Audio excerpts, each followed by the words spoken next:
Before I give you an overview of what we are doing at the council, the intention behind this is to take the council out and reach out to our fraternity, to have outreach programs, and to make you understand that you are the council and the council is you. Before I do that, I acknowledge the presence of architect Barbir Vermaji, the past president of the Indian Institute of Architects, and architect Tanuja Kanvinde, president-elect of IIID, and of course, my vice president, Sapna, chief architect, Punjab. And we are also happy to have Mr. Raj Uberoy, who is the registrar of the council, and Mr. Deepak Kumar, the administrative officer of the council. My dear friends, Council of Architecture, as you all know, is constituted under the Architects Act of 1972 and is mandated to regulate education and profession. But to us, the job and the mandate of the council goes further than what it is written. And that is to increase awareness of architecture in society and to make society understand the role that an architect plays in the quality of life of its fellow citizens. We have been doing a lot of work, a lot of initiatives, which our executive committee and the council members know.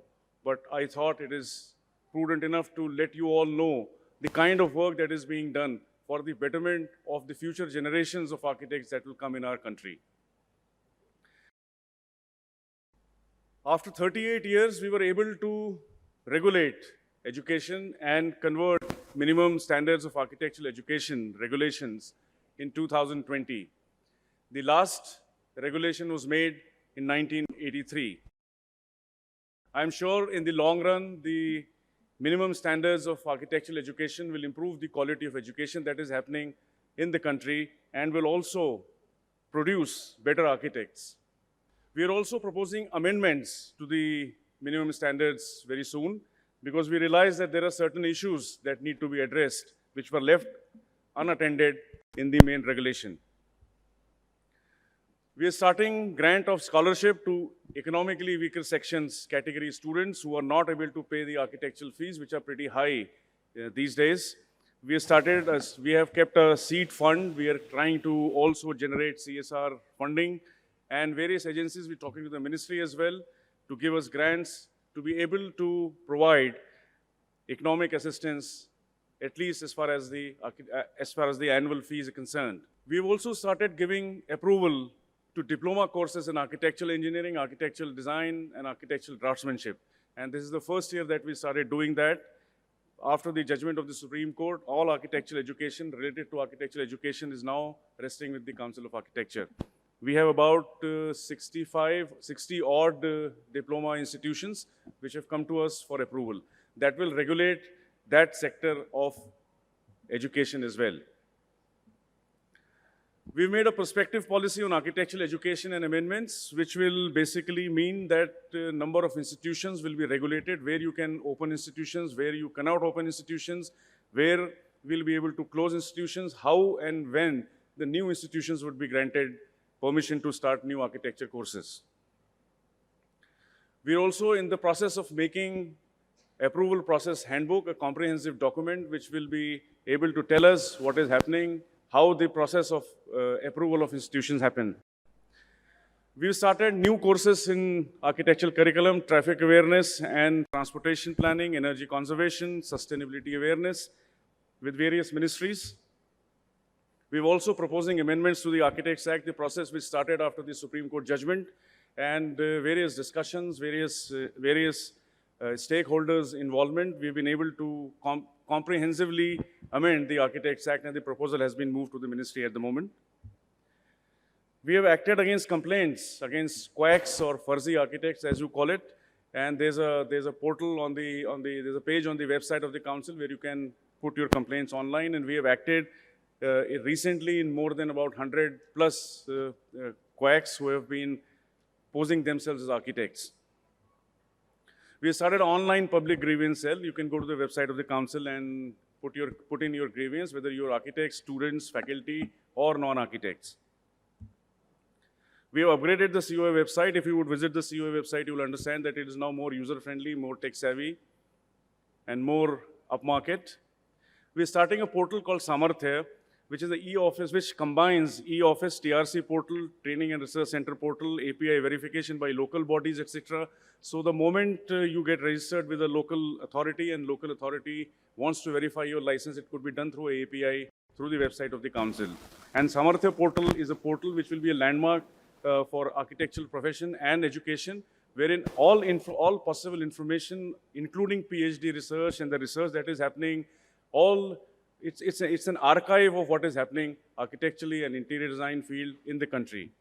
We're also having an app very soon of the Council of Architecture. We had a presentation before the Parliamentary Standing Committee of the Rajya Sabha, wherein we were very well received, and we have highlighted the issues that face our profession. We had meetings with the Minister of Education of India, CEO Niti Aayog, and various issues were discussed, including the amendment of the Architects Act. We have MOUs with various bodies, Griha Council, INTAC, Bamboo Society of India, IGBC, BEE, and various other institutions that we're having MOUs with. We have rehauling the inspection process and the approval process of architectural institutions, where we are now concentrating on the quality rather than the quantity of the architectural institutions. We are also conducting NATA, which is now compulsory for admission to architecture courses, and we have successfully conducted NATA between the pandemic time, between the lockdowns, and now we are coming up with an upgraded version and an upmarket version of NATA next year. We have streamlined the renewal, restoration, and fine from the registered architects. The process has become totally online. We have come out with a directory and architect's handbook of professional documents in 2020. We have an annual international essay writing competition for students and young architects and teachers of architecture, which is conducted by the training and research centers. Publication of books by the council. Council publishes a lot of books every year. In the process of filing curative petition in the Supreme Court, we are renovating the interiors of the India Habitat Center office, and we are establishing an Okhla back office along with a training and research center. We have addressed the problems in government departments. We have made a committee which have come out with a report to tackle the problems that the government departments are facing. We realize that there are a lot of women architects in our country, and there are various issues, specific issues that are faced by women architects.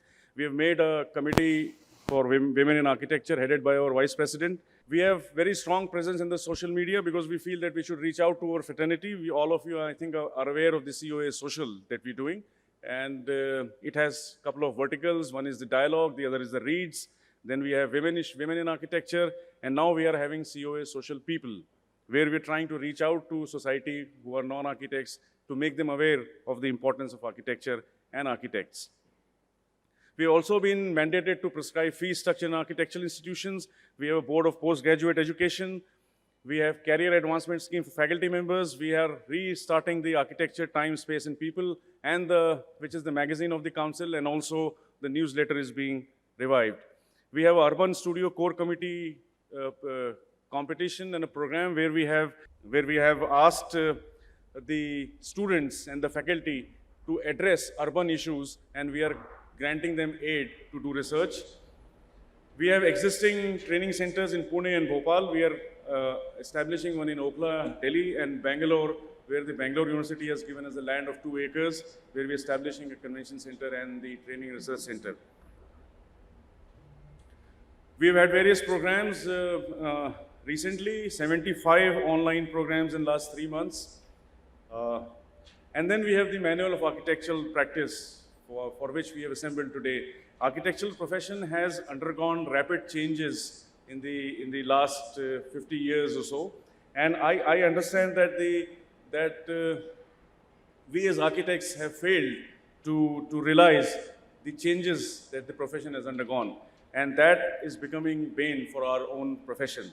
The effort of the manual committee, who have worked extensively, very hard over the last 1.5 years, has been to streamline the process of the practice of architecture and to standardize the entire gamut of the profession.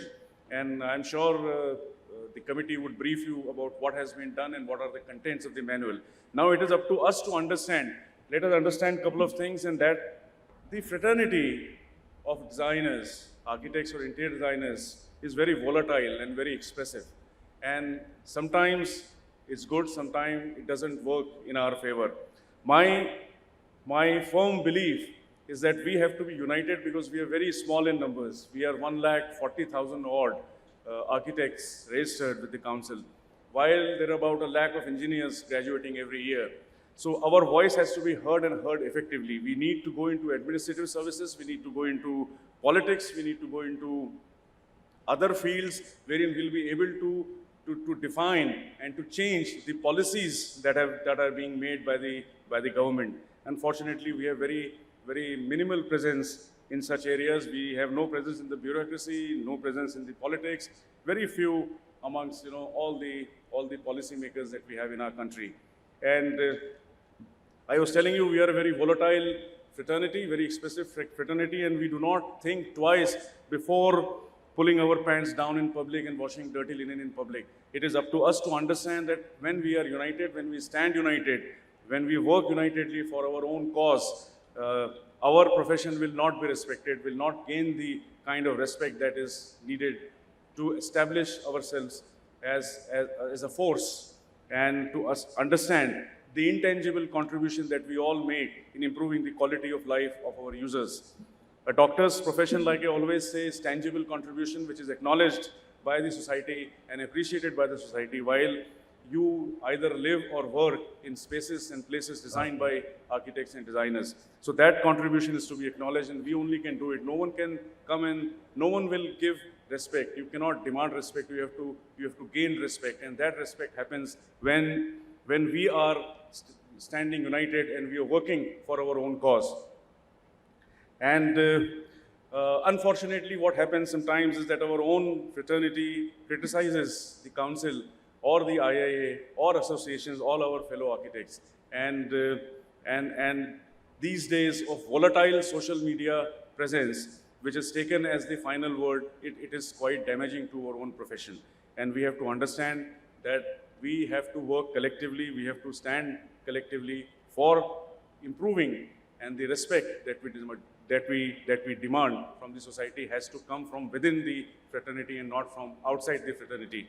We also have to understand that we have to bring value to our profession. We have to bring value to our work. We have to deliver quality of high international standards, and we have to you have to make your clients and the users aware of the importance that value addition brings, the value addition that an architect brings on the table or on the project, and that happens from within. And Manual of Architectural Practice strives to do that. We have made this manual for all of you. It's a continuous process of upgradation that will happen. It's just the first edition. We will try editing it, upgrading it every year with your suggestions and valuable feedback that we'll receive as we go along. It is said that you can bring horse to a lake but can't make it drink. So we have brought that horse to you. Now it is up to you to drink that water and make our profession stronger and healthier by doing that. And one more request that I always have from the bottom of my heart is to stand united, because together we can bring about a change, and no one else can bring that change. That has to be introspected, that has to be looked into, and look into your own souls and your own hearts and find out where we are going wrong. Let us understand one thing, that if we blame architects who are quoting 0.5% or 1% or whatever the amount, minimal amount that may be, let us understand that it is our own fraternity who is doing that. It is our own architects and designers who are doing that. And we have to also understand that unless we are united in this cause, I'll give you an example. I was meeting a secretary of a particular ministry, and he said, if your architects are quoting 0.8% or 0.5%, why should the job not go to them, and why should I take a risk of giving you a minimum 3%? It's not an easy job as I said it or as he said it.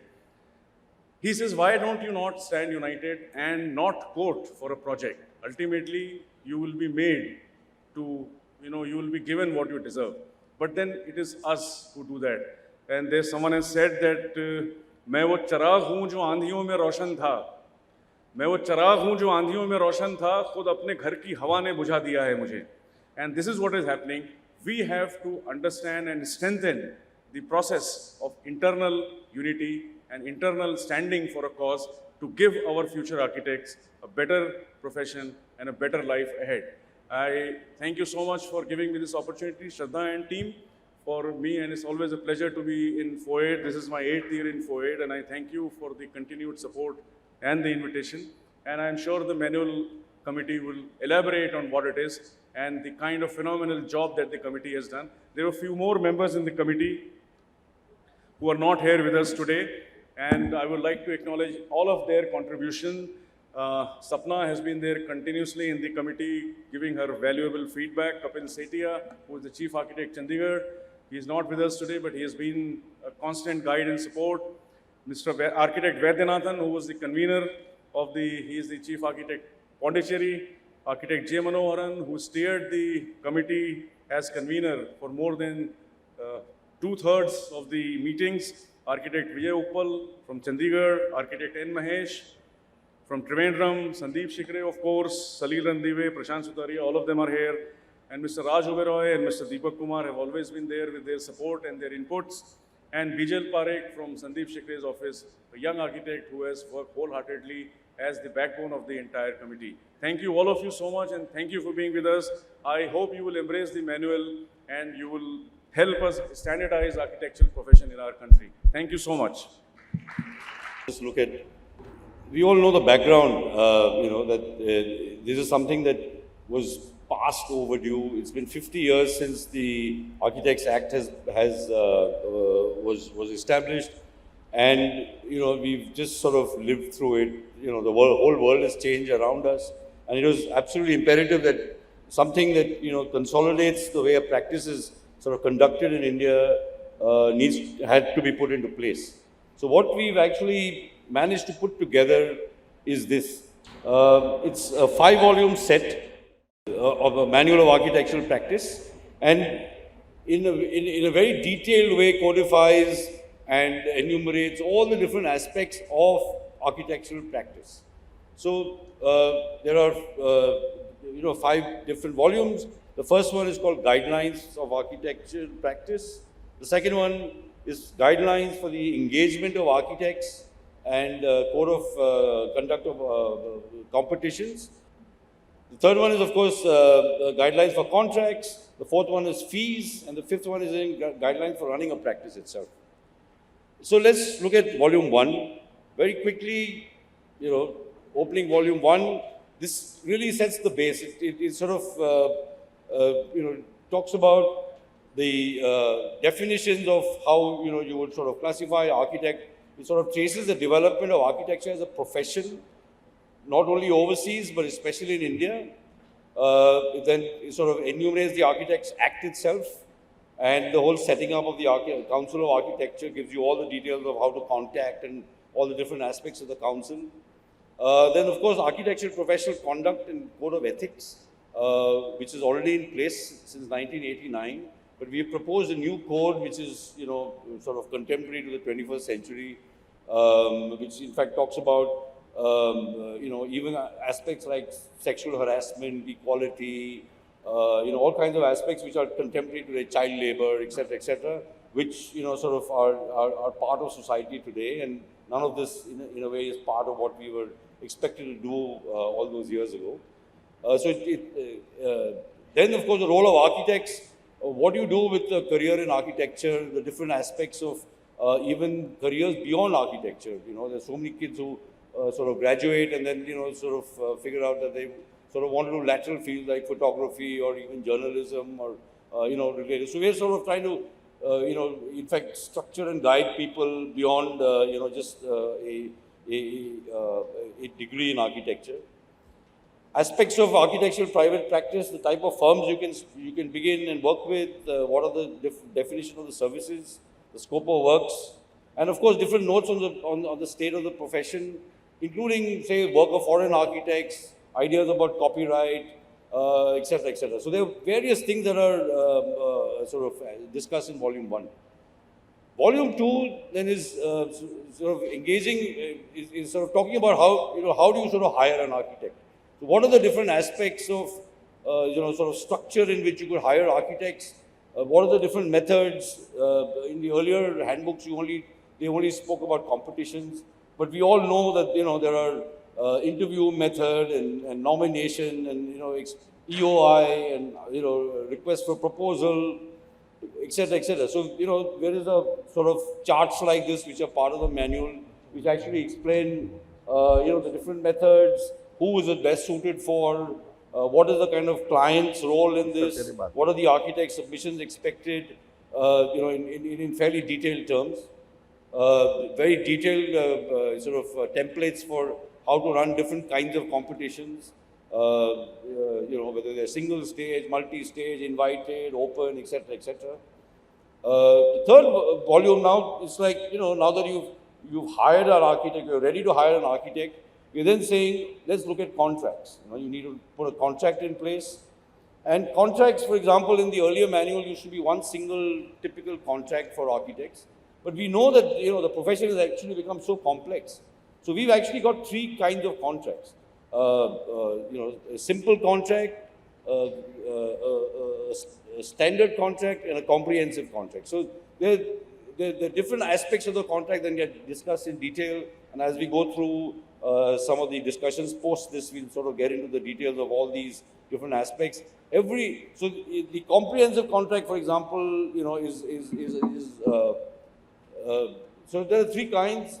The concise contract is perhaps something that you might do with somebody you've known for many years, family, friends. It's not very complicated, but it does put down the basic terms.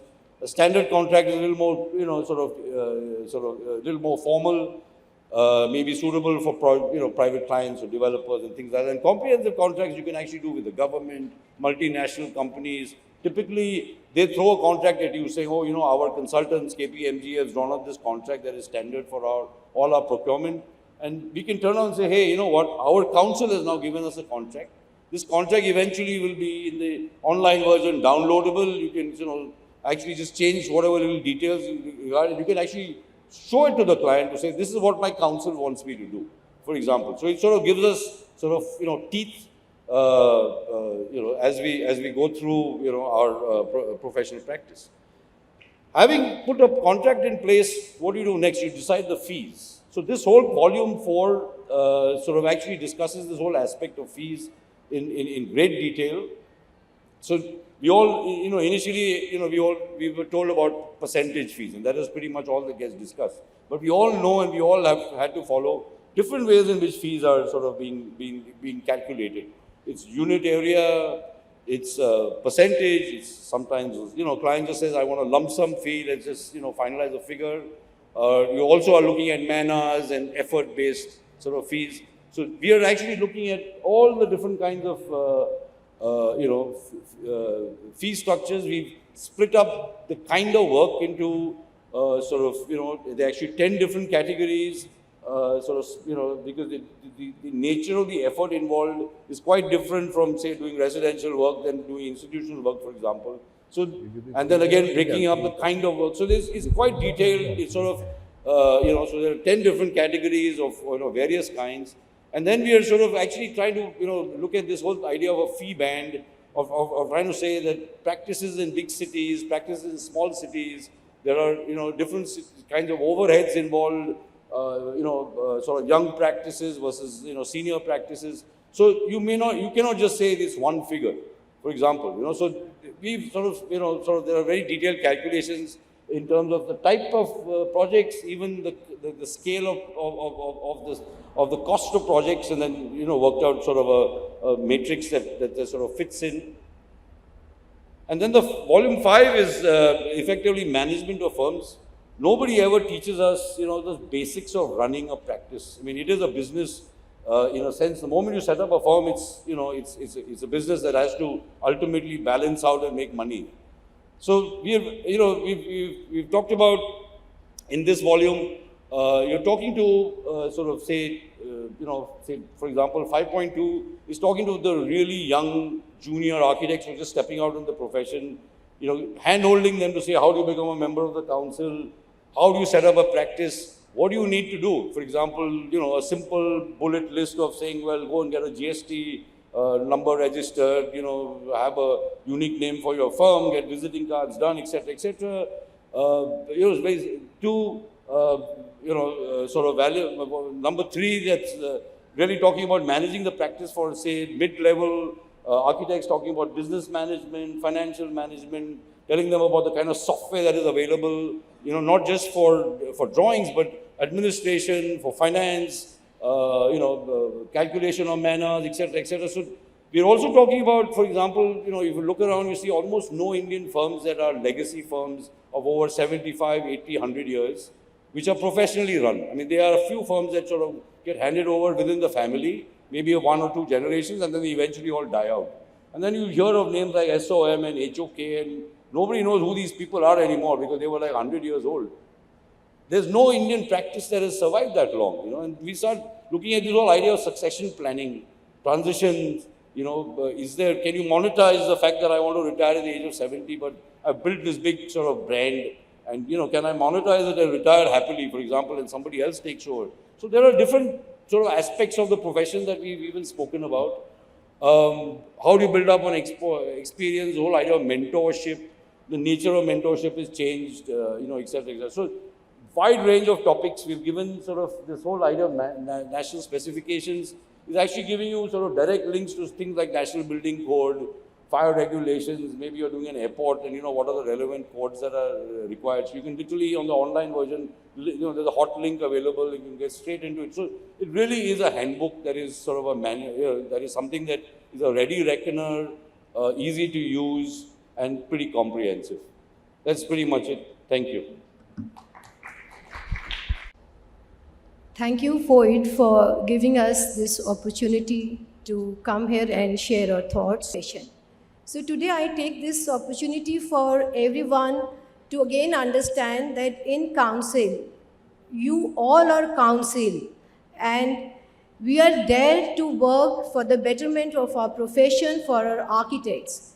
Today there was discussion of the benchmark also, but here I take this opportunity to say, let us take this onus, benchmark lies within us. Whatever guidelines we do, whatever we do in council, unless until we as professionals take this onus and responsibility that we have to give our best, and as far as fees is concerned, because as Vice President, I am at the same time Chief Architect of Punjab, and I have seen my fraternity, my dear architects, quoting so low, and which is really, that is why I say whatever we do, responsibility lies with all of us. We have to take this onus and stay united and quote the fees. Actually, let us not take the profession to such a low level. Recently, in Punjab, we floated certain hospitals and colleges.